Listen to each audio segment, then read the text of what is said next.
Bizning mahallamiz Mirzo Ulug'bek tumaniga qarashli geofizika shaharchasi deyiladi, Hurmakon ko'chasi.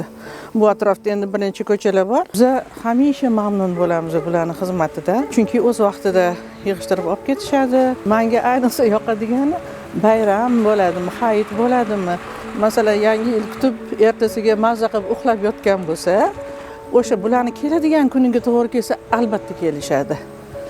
Ko'changiz ozoda bo'lsa, mahallangiz ozoda bo'lsa, bu faqat bizga foyda. O'sib kelayotgan yosh avlodga foyda. Ozodagarchilik bu sog'lomlikning belgisi. Shuning uchun biz nihoyatda xursandmiz bularning xizmatidan. Qorda, sovuqda qiyin emasmi? Charchamayapsizlarmi? Yo'q, charchamayapmiz. El xizmatida charchamaymiz. Qish demasdan, yoz demasdan ishlayveramiz.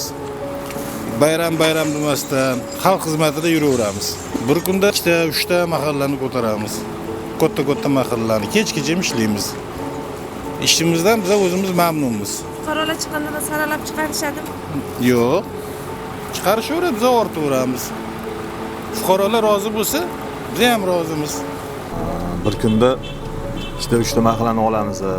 Bir mashina to'lib, borib tashlaymiz.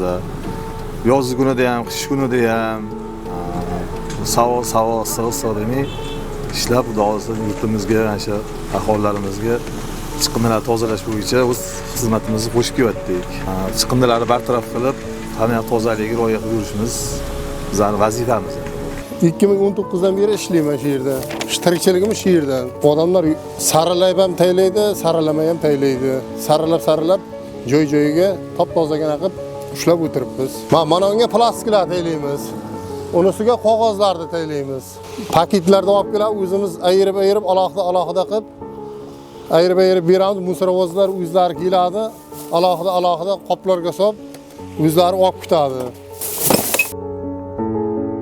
Yaxshi, Xudoga shukr. Hammasi yaxshi. Ishimdan faxrlanaman. Halol mehnat.